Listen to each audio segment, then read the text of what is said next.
The following episode contains brief mentions of suicide attempts, mental illness, and a huge calling out of, of many people viewing TV and films.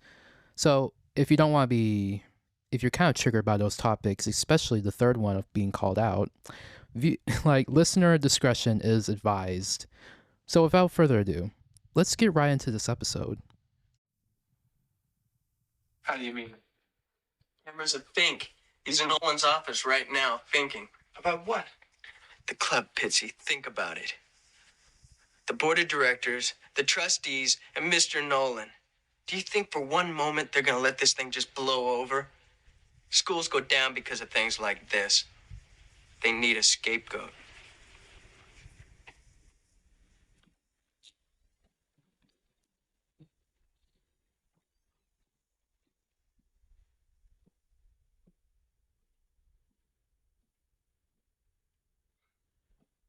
What's going on, guys? You think, didn't you, Cameron? Think? I don't know what the hell you're talking about. You told Nolan everything about the club is what I'm talking about. Look, in case you hadn't heard, Dalton, there's something called an honor code at this school, all right? If a teacher asks you a question, you tell the truth or you're expelled. He's in it up to his eyes, so he ran it to save himself. Don't touch him, Charlie. You do and you're out. Anyway. You don't know that. Not yet. He's right there, Charlie. And if you guys are smart, you will do exactly what I did and cooperate. They're not after us. We're the victims. Us and Neil. What's that mean? Who are they after? Well, Mr. Keating, of course, the captain himself. I mean, you guys didn't really think he could avoid responsibility, did you? Mr. Keating responsible for Neil? Is that what they're saying? Well, who else do you think, dumbass? The administration, Mr. Perry? Mr. Keating put us up to all this crap, didn't he? If it wasn't for Mr. Keating, Neil would be cozied up in his room right now, studying his chemistry and dreaming of being called... It's not true, Cameron. You know that. He didn't put us up to anything. Neil loved that. Believe what you want, but I say let Keating fry. I mean, why ruin our lives?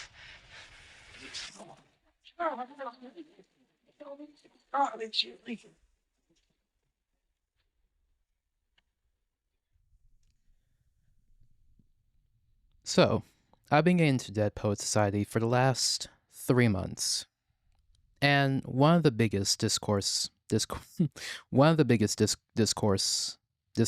I've been seeing, particularly on Reddit and TikTok, mostly Reddit, is the fact that Richard Cameron, or Cameron, is written off as a complete villain, and that doesn't really sit right with me, because out of all the characters, he's a very interesting character to me. He's very complex. And I've been noticing a little bit of a pattern recently with how we as viewers interact with characters on screen and in movies, TV, film, literature, is the fact that when we're giving complex characters, more realistic characters, it just causes us to immediately reject, crash out, and go on a whole inner monologue tangent of how we would never do the things that this character has done. But I've been thinking a lot about Cameron, and I have to say, I am a Cameron apologist. I'm a defender of him. Sorry. When I watched the movie, since the first time I've been watching it, Cameron has my sympathy, even after what he did. Because I'm not really looking at him as a villain. I'm looking at him as a product of his environment. Before we begin, hello everybody. My name is Nick. I am the Pisces Prince. I'm your host of Pisces Prince with Nick Marshall. I basically make episodes talking about whatever I want from the comfort of my home and my car. And I'm just going to be talking about the case study of Richard Cameron from Dead Poet Society. I'm going to be talking about his character. I'm going to be talking about his relationships to the other characters. I'm going to be asking the huge question of why we don't want complex characters, realistic characters, when we made such a huge stink about we need more complex characters. But we'll all get to that. We're going to get to those three things. I'll discuss it with you. Let's discuss. Like, this is an open conversation. Well, it's not really an open conversation. You're just going to be listening to this and I'm just talking right now. But yeah. If you're watching this on YouTube, let me know in the comments about what do you think about Cameron. So without further ado, let's get right into this. So when you look at Cameron's on the Dead Poets Society fandom page, there's not really a whole lot about him. It's just simply brief mention. For his personality according to the Dead Poets Society fandom sheet, Cameron is a morally gray character. Despite his loyalties to the Dead Poets, Cameron is still vehemently afraid of getting in any trouble, yet he decides to follow the rest of the group's actions anyway. Often to the annoyed behest of his roommate Charlie Dalton, he is an avid rule follower who tries to do what he believes is right, and which in times leads to brown-nosing. Cameron is very protective of himself and his reputation, as seen when he turns in the rest of the Dead Poets Society to prevent his and their expulsion because he cared for his friends and their futures.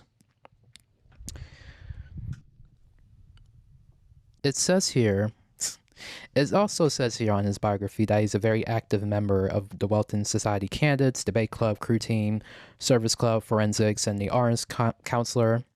And it says here, in contrast to his friends, Richard Cameron is rather unconvinced by Mr. Keen's teachings, often having a look on his face to show how he felt about the man's methods. Cameron was the third member to join the Dead Poets Society after Charlie and Neil being the first. Honestly, from what I've gathered through my own interpretation and through me even watching the film, this whole episode is kind of gonna be based off of my own interpretation of his own character, and also from certain fan fictions that I've read that even broadens my whole perception of him even further to even make this episode, to even make these claims that I'm making. So the first segment is who really is Cameron? Well, Cameron fits a particular trope in media that's not always talked about in depth, and that trope is the teacher's pet. His character overview mainly states that he is very active in Welton's academy, in Welton academics and committees, and he is very proud of it. He is very proud of his reputation as a star student. He's always ready to take notes. He's always initiating study groups, a huge stickler for the rules, and never wants to get in any trouble, obviously. He also fits into the overachiever role, if you really think about it, you guys, because Cameron, everyone else in the movie, is under a lot of pressure from the school and his parents to be very successful when he grows up, to become a lawyer, banker, doctor at an Ivy League school, wherever he becomes. My guess is his parents expect him to be a lawyer. That's my headcanon. And marry a respectable girl of the church and have a family in this very traditional 1950s America, because that's where that's the time period that this film takes place. So obviously his parents have that expectation on him, and it's very possible that he not only internalized it, but also has his own moments where he suppresses himself to even fit the mold. And a lot of Cameron's characterization in the movie is mostly due to his red hair. And if you don't know what I'm talking about, red hair men and women are very characterized, or are just characterized differently in media. Specifically with red hair men, they're portrayed in media to be very awkward, nerdy, cowardly, not really desirable, and they're usually the butt of everyone's jokes. Basically, to put it simply, the Meg Griffins of this show or the movie.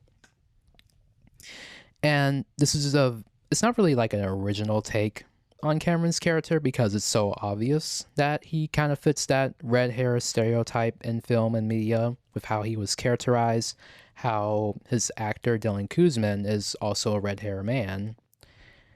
Although I don't really think he really paid that much attention to it, but nonetheless, Cameron is not really is not the only red hair character in the movie. The little like Wikipedia page fandom site says that Meeks also has red hair, but like Meeks is not characterized as undesirable or as cowardly. The only thing that he is characterized is mostly nerdy, but he's also characterized as very funny and smart with his own like moments, like with the little screen time he has himself. So what's the big deal with Cameron? Like it's very interesting how Cameron has little screen time as much as anybody else, and he somehow made a good bit of impact. And I feel like if you really like look into it, the fact that he does fit this particular red hair stereotype trope, it really does blend in on how he does fit into the group and how he is made to feel like when he's with the other characters.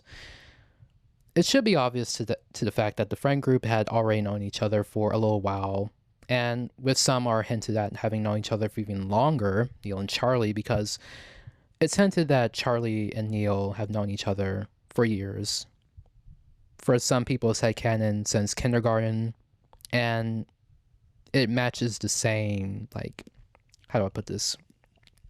I feel like that headcanon makes sense with how Charlie was just as devastated as Todd when he learned of Neil's attempt.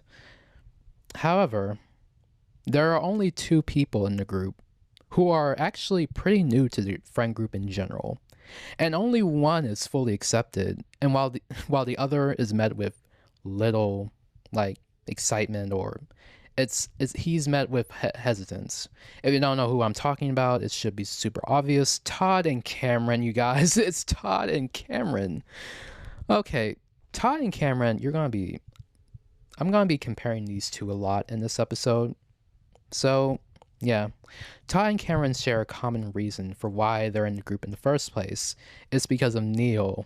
It's sort of implied that Neil has shared a separate friendship with Cameron in the past, and in my interpretation, I feel like Neil and Cameron are more like co-worker friendships at best.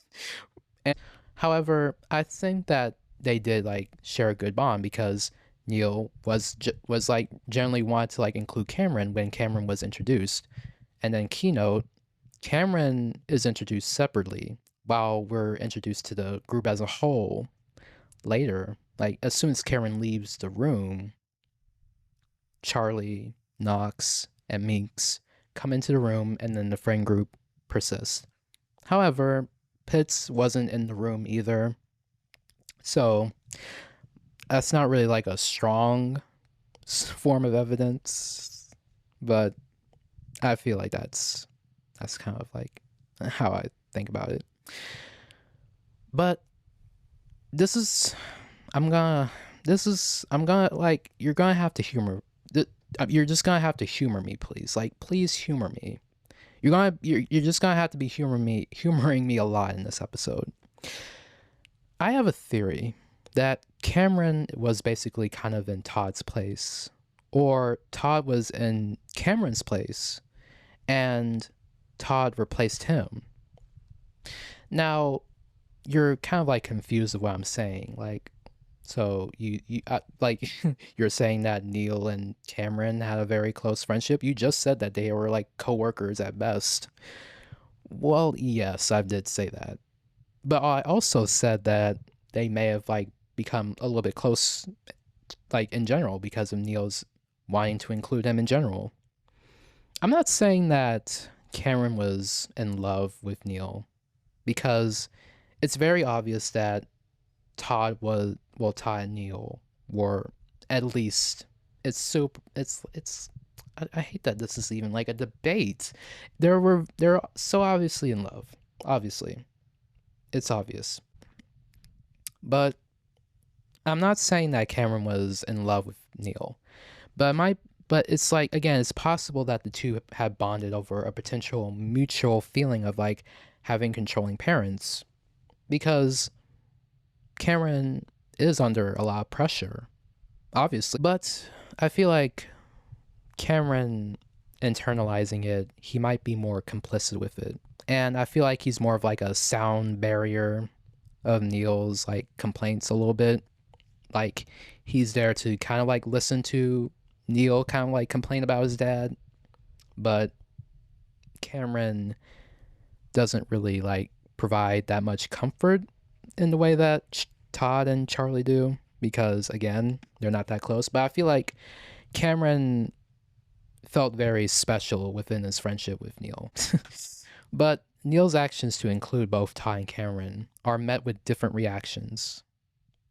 While Todd is like graciously accepted into the group and had a warm welcome, Cameron was greeted with hesitance and some mocking, mainly from Charlie.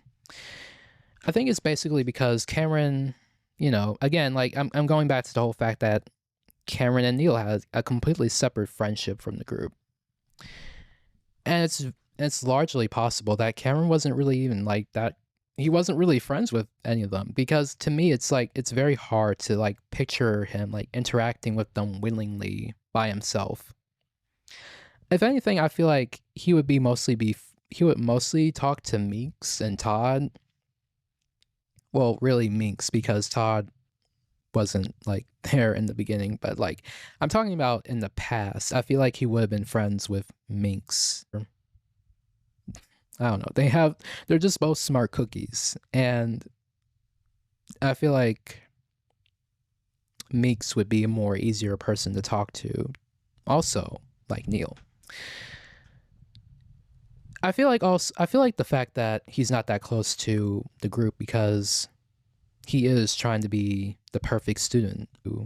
He does like want to embody Welton's four pillars, which is discipline, tradition. Hold on.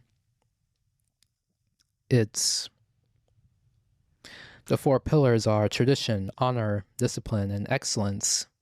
And his basically teacher's pet persona, his attitude, it can rub people the wrong way. It's very obvious that his personality and his need to be the star student, the teacher's pet, and basically in Charlie's case, bootlicking, you know, kissing Nolan's ass, basically, it rubs the students the wrong way. So it's kind of obvious that not a lot of people are going to be vibing with that. Even the students who are more complicit with the rules, or complicit with the teachings and the rules of the school, they might not all be that crazy about Cameron. So, you know, he might not have that many actual friends. So obviously Neil's gonna be like his only actual friend who wants to include him, and it's gonna like hurt when, you know, now everyone's like, you know, like when you're invited, when like one friend invites you to a party with a whole group of like their own friends, and the friend group kind of like looks at you weird and like doesn't really acknowledge your existence the whole time. Like, it's not really a good feeling. At times, Cameron is made to be, you know, the Meg Griffin of the group.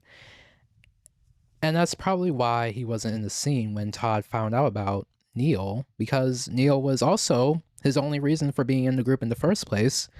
Neil was was basically his only friend. And I feel like Cameron did grow to care about them in general, because, you know, he did grow to care about them, even though they weren't always the most nicest to him. But, you know, he did care enough about them to like save their future. And to like go back on that video that y'all heard earlier, he made a good point. Like, why would they ruin their own lives? Like, why would they ruin their own future for something that wasn't even their fault in the first place. The Dead Poets Society is not really a bad thing. They weren't doing anything wrong. They were just simply hanging out, sucking the marrow out of life, and they were simply embracing their own individuality. But when Neil killed himself, it opened like this whole can of worms, and Cameron is scared, and he's reclusing back into his old self, into his shell. And I feel like in the future, in my own headcanon, even though on some level they're all still upset with him, they eventually understood why Cameron did what he did. But unfortunately, I feel like one person will never see why Cameron did what he did, and that's Charlie Dalton. The next segment is Charlie and Cameron's relationship. How Charlie and Cameron are set as foils to each other. This is an obvious one. You don't really have to be like an expert in like analyzing media to even like know that this is like a basic opposites attract clashing moment. Charlie and Cameron are basically polar opposites of the other, and immediately we, the viewers, are told that at the start that Charlie does not care for Cameron that much, and the feeling appears to be more than mutual. The biggest thing about the movie is a lot of people are talking about how there's a huge divide between non-conformity and traditional values or conformity. But there's also something else. There's a huge divide on the revolutionary and the conformist, and within 4 characters we do see that. Charlie and Neil are the revolutionary, and Todd and Cameron are the conformist. But we mostly see this within the dynamic of Charlie and Cameron. Charlie is a revolutionary. He's always been revolutionary.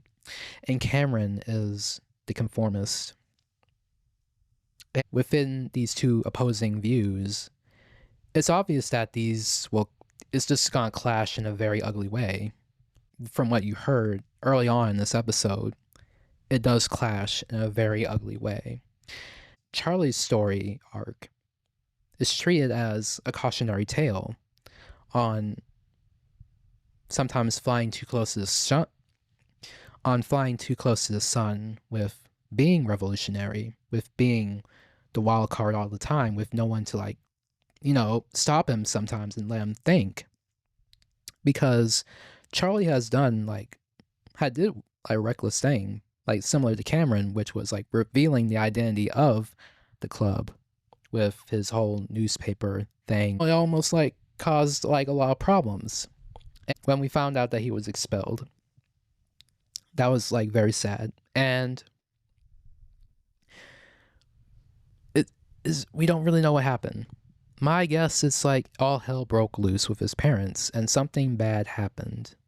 And he also was very devastated when Neil killed himself. He was just as devastated. If you've seen the funeral scene, Charlie is just simply staring out nothing. He's just empty. Something bad happened. I've read a fanfic where something actually did bad happen to him, and I hope that did not happen. I don't want to say what happened because it's gonna bring down the mood of the episode, but it's just devastating. There's also another thing. This is where you humor me again. Please humor me about this. but it makes sense, so please humor me. This is another theory. I have another theory about their relationship. It's very possible that Charlie and Cameron had a relationship, or Cameron had feelings for Charlie. I wouldn't say relationship. I read one fanfic where they were just like, it was like mostly like a physical, casual thing, honestly. I feel like that's more accurate, to be honest. Oh god. It's so obvious. But it makes complete sense in my own headcanon for the fact that Cameron is gay and he's internalizing some conformity, a little bit of like internalized homophobias, the internalized homophobias. And he was harboring some like feelings for Charlie, both romantic and some sexual feelings. It's so possible that Charlie and Cameron had some, repressed feelings for each other, both romantic and sexual, that they're channeling into like some hostilities a little bit. It's possible. It's possible because they bicker like an old married couple sometimes. And even though the end of their relationship, it came to some ugly blows and some hurtful words have been said, it's possible that they probably did have some feelings for each other, or they had a casual physical relationship. It's not a far off theory because, one, it's an all boys school, like, obviously, and second, think about it, like a closeted teacher's pet, overachiever, in love like with the wild card of the school, and he's not supposed to, and he double downs on his like rule following instinct, and it just brings him down in the process. It makes so much sense for like Cameron's character. And yeah. To add more on that, it's giving Monica and Chandler, kinda. I feel like they're giving me Monica and Chandler vibes because Cameron is like Monica. Very organized, very rule following, OCD probably. Charlie is very free and like wild, and I feel like their dynamic would be more enjoyable to watch because Cameron is also very high maintenance, but Charlie, I feel like wouldn't mind maintaining him. Wouldn't mind like maintaining him. Just like Chandler wouldn't mind maintaining Monica. To add more to that, I sometimes think his involvement with the group in the first place is to like prove Charlie wrong and to mostly impress Charlie. Because like, look, Cameron likes to put on a facade that he might not care about what all these people think about him. Like, he's teacher's pet. I'm doing it bad all by myself. Y'all won't even know. That's kind of his vibe. But I feel like with Charlie, with them being roommates, and Cameron seeing how free Charlie is, how popular Charlie is, how everyone just gravitates towards him, how he generally is just simply a fun person. Cameron envies that. He is jealous of him too, along with him having feelings for him too. He wants to be seen as fun in Charlie's eyes, and he does care about what he thinks. So I feel like when that horrible altercation occurred, I feel like a little bit of Cameron's heart broke a little bit because he knows that Charlie is going to hate him forever. And also what makes this headcanon even more like valid, low-key, is the fact that Charlie's actor, Gail Hansen, supports the idea of Charlie being bisexual and also somehow non-binary because of like Charlie changing his name to Nwanda. And yeah, it makes it low-key more valid. Okay, enough about that. We're going to get to the more nitty-gritty. We're going to get to the more hard topics of the episode. I've mentioned how 4 of the main characters in the group represent the divide of the revolutionary and the conformist. And I mentioned how Todd and Cameron are the conformists of the group, while Neil and Charlie are the revolutionary. The reason why I said that is Todd and Cameron are similar but they're not exactly the same. They're both very high-strung, and they're both rule followers. When you first see them in the beginning, Todd is classified as a stiff by Cameron, you know, Pod Colin Kill. And, well, Todd is only high-strung because of his anxiety and the feelings of being in Jeffrey's shadow, his older brother. And it caused him to, like, recluse into himself. However, Cameron presents himself as more put together because he wants to be seen as the perfect student in front of his teacher's eyes, Nolan's eyes. And Cameron has been a student at Welton for years. And this environment of these strict and traditional rules and expectations is all he knows. He became a version of what his authority figures and his parents wanted him to be. And when Todd stood up for Keating in the end, it contradicted what we thought because Todd was never really a conformist. He was always like a revolutionary character. He just needed to be stirred up by Neil and Mr. Keating. But Cameron stayed the same. He stayed the same. He reclused back into himself. But I have a theory. That Cameron, again, he knows that this is all bullshit. He knows that he wants to, like, find his own individuality. He wants to do what he wants. He wants to be fun. He wants to have fun. He wants to do whatever he wants. And he also wants to be seen in a good light in Charlie's eyes. I feel like he also wants to be with Charlie. But I feel like Cameron is afraid. He's afraid. And that goes into the biggest question that I'm going to be answering is why people don't want complex characters. They just want faux authenticity. When we go back to the hatred for Cameron, he's just simply a reflection of people. Like, he's just simply a reflection of us having our own people-pleasing tendencies and sometimes having moments of, like, being conformists to the environment that we live in, and especially in this political, like, environment. Like, you know, sometimes we have moments where we just simply want to, like, be quiet and just, like, fall back, especially when you're, like, a minority in society. People write him off as a bad person because he chose to write out the poets and himself in order to save them from, like, simply being expelled in the first place from the school. His choice is not really as black and white as the audience really thinks. Like everything in life, not everything is in black and white. If anything, most of the time, everything is just gray.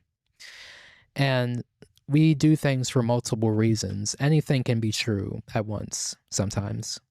I'm not really excusing his behavior in the end because most of what some of the things that he said in the beginning was a little bit messed up and a little bit inappropriate due to what happened, like, earlier, like, obviously the elephant in the room, Neil.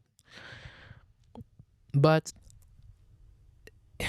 in the end, he sort of did the right thing because, like, he just simply didn't want him and his friends to go up in flames because of Neil's suicide, because it's not their fault.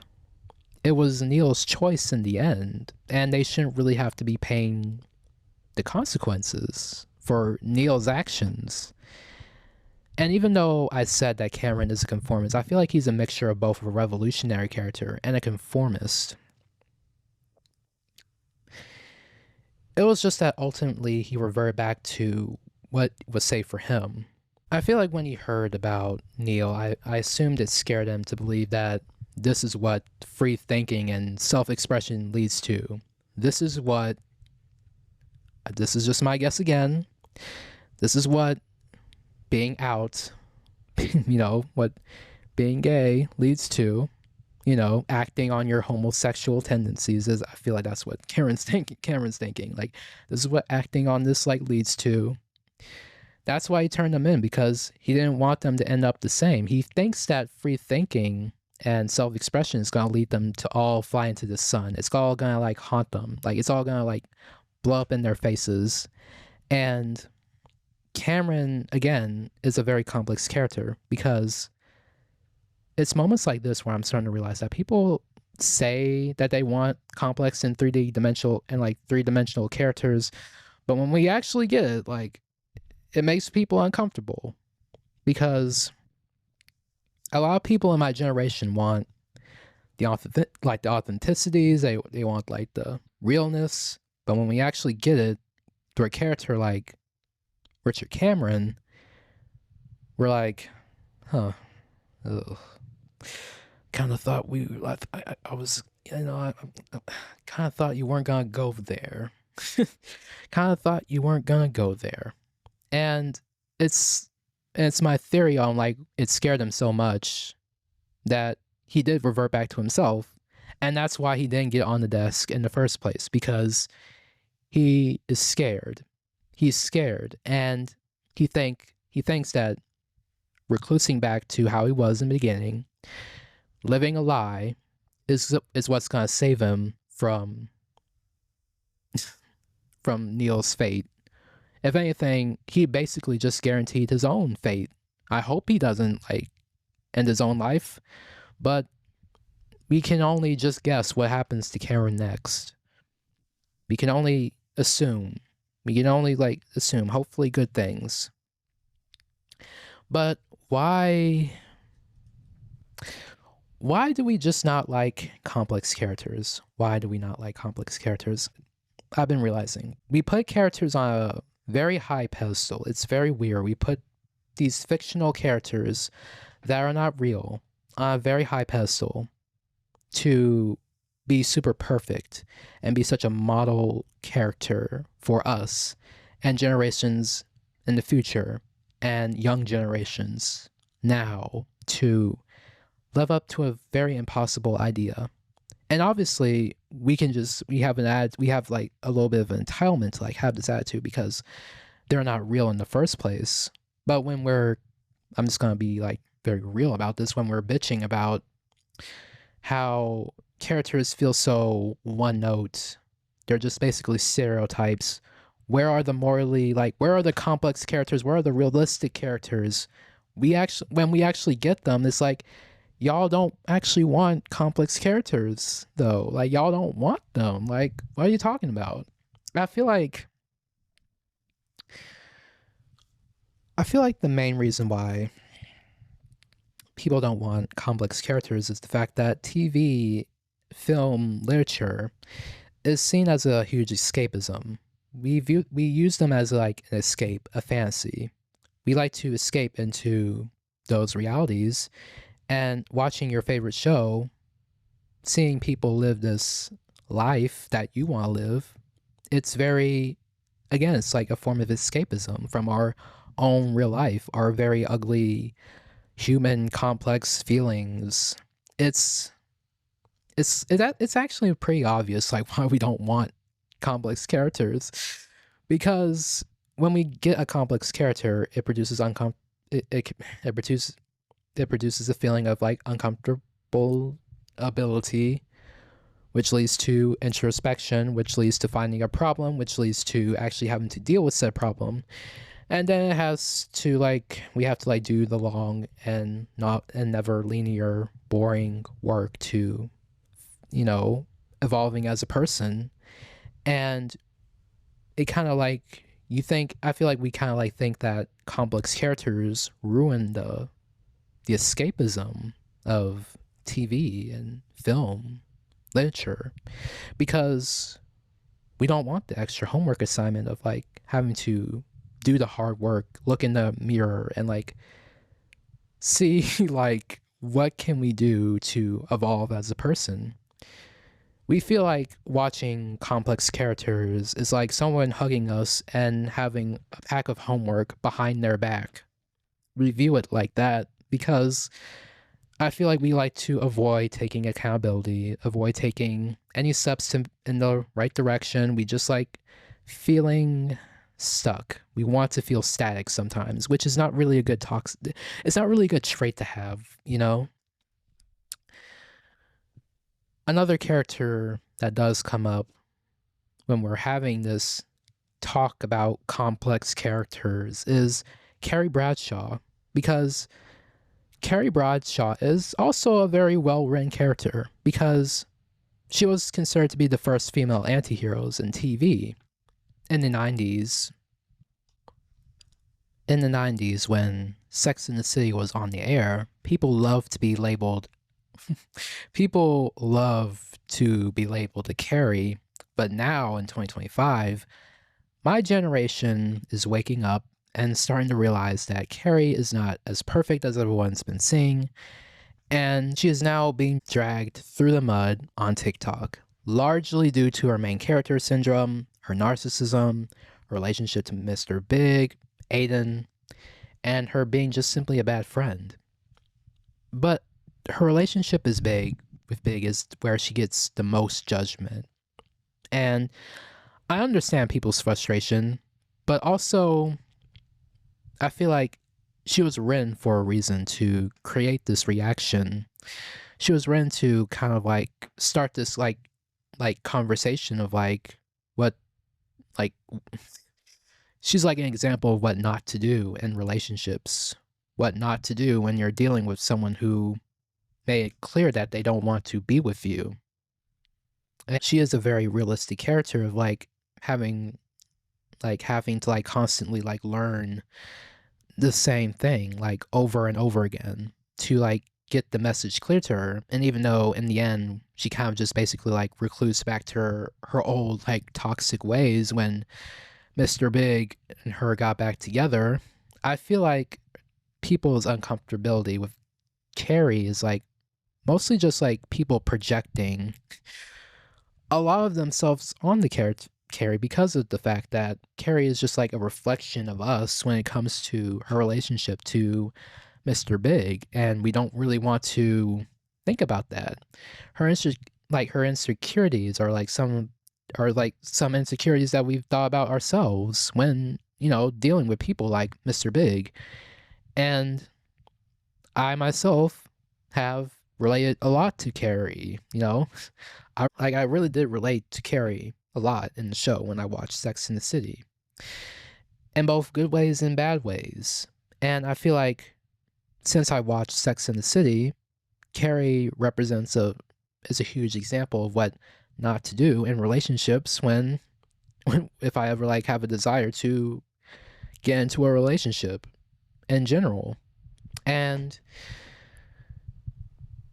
she is a perfect example of a complex character that is given to the audience, especially the fact that she's a female character and female characters are expected to be perfect and then be down on their luck. But Carrie is not like that. It's always it's a constant up and down, and you're not always gonna like her all the time. And that's the point of characters. We're not supposed to like characters all the time. We're supposed to like them 1 minute and just be frustrated with them the next. Because even though we view movies, TV, literature as a form of escapism, sometimes there has to be a reality to it in that escapism. Because when we indulge too much into the idealistic fantasy in these media forms, it kind of warps our brain to think in a very one-dimensional place. It produces a black and white thinking of well, this character did this, so they're automatically this, and it's all this mess. It's just so much mess that it doesn't really put us in a position to do critical thinking, to put on our reading glasses and simply read between the lines on why a character is the way they are, why the character does what they do, why the story turned out the way that it did. And sometimes it's not always black and white. It's not always black and white. Finally, last but not least, what can we say about Richard Cameron? What can we say about him? What can we say? Overall, in my opinion, Cameron is just simply a teenager at the end of the day who was under a lot of pressure from the people around him. And was also going through a loss, like a huge loss, like the other boys. Dead Poet Society is not only a classic, but it's also a very tragic film because we don't really get a happy ending with the characters. And three of the characters, Neil, Keating, and Charlie, were out the door, practically. And the others are possibly getting expelled. Richard sadly regressed back to how he was in the beginning out of fear. And there are many people like Richard Cameron, the teacher's pet, the overachievers, the odd one out in the group. It's easy to write him off as stiff or as a perfect little know-it-all. But I hope that when you do your little annual rewatch of Dead Poet Society, you think of this episode and simply look at Cameron and just simply give him a little bit of grace. Because, again, he was just a teenager. And we all grieve in different ways when we go through things like this. That's kind of all I have to say. That's my take on Richard Cameron. So, that's all I have for today. Thank you for listening to this episode of Pisces Prince. I hope you guys have enjoyed this episode. If you made it this far, you can find the podcast on Spotify, Apple Podcasts, YouTube, anywhere you stream podcast. You can follow the podcast on Instagram at Pisces Prince Podcast, all lowercase, and on TikTok, Pisces Prince Podcast _ all lowercase. You can follow me, Nick.Marshall02. And this is not the last episode I'm doing on Dead Poet Society. I might do another Dead Poet Society episode in the future. Not next time, but maybe soon. But this has been a topic that's been on my mind for a minute. And anyway, I hope you guys have a beautiful rest of your day, week, month, year. And thanks for hanging out. We'll talk again sooner than you think. All right. Bye.